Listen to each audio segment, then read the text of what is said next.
was about 7 years old, and we had a family get-together at my grandparents' house, and one of my uncles was an inventor for Bell Labs, an extremely successful inventor. Sweet dreams, little friends. And now for the Mandarin. First, I better check my energy gauge.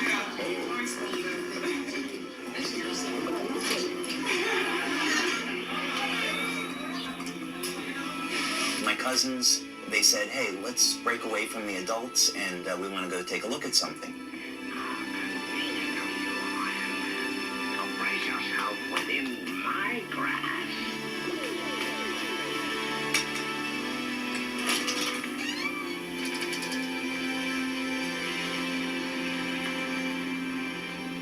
There. Right there. Come on. It's okay, let's go. Come on.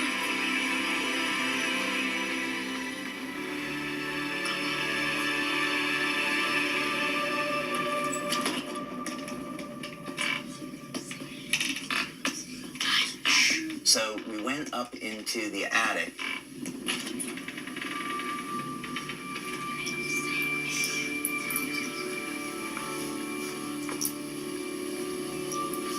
Being in that environment, something started to really resonate with me.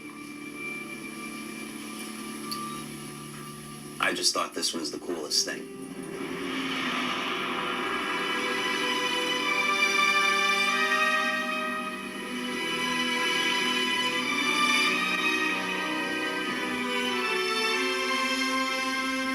And when we got up there was something covered by this blanket. My cousins took the blanket off, and I saw this incredible machine. It had all of these tubes, electronic controls, dials, and I was immediately fascinated.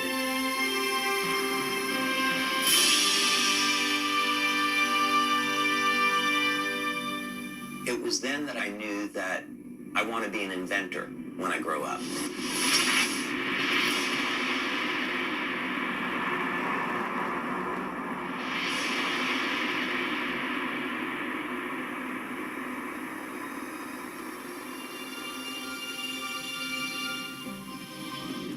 My name is David Schmidt. I am a husband, father, inventor, and the CEO and founder of Lifewave.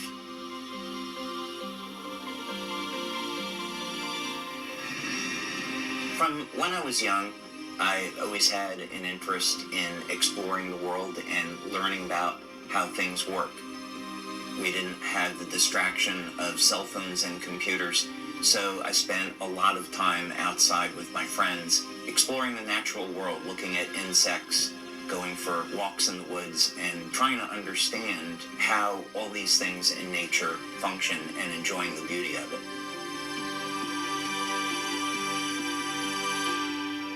So we've asked science to tell us who we are. We have an answer, and many scientists are not comfortable with where that answer is leading.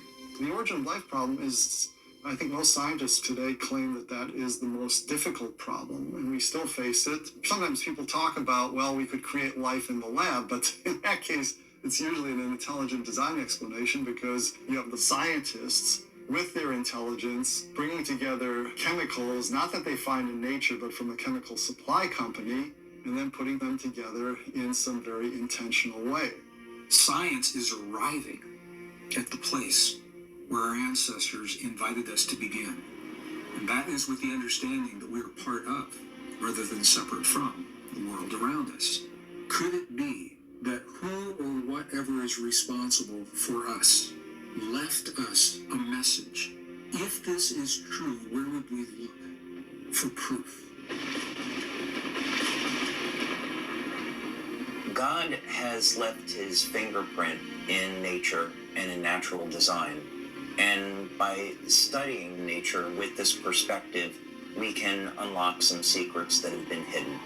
The DNA is thought of as a reservoir or a repository of information, but actually it's much, much more than that. there's a message encoded into the DNA of all life. What it says is that the elements that make us who we are not random.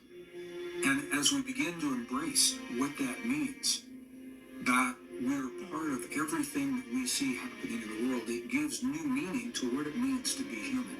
Not only are we more than the product of random processes, but we are designed to interact with the world around us as well as the world within us. In our DNA, there is actually a link to the ether where light is emitted. Light is information. We are constantly receiving information and transmitting information into the world around us, into the field around us.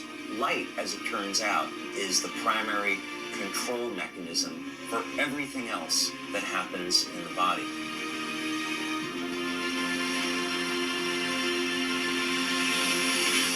If we can understand the language of the DNA, the code by which this all works, that means we can use light in an entirely different way to improve our health, our quality of life, and even change the way we age.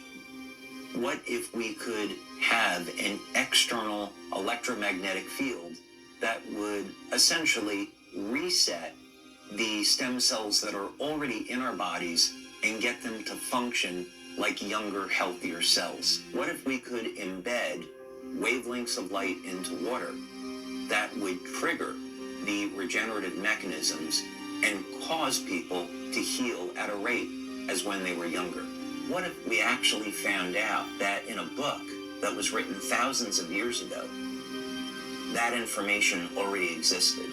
The first sentence of the book of Genesis is about, in the beginning, how God created the heavens and the earth.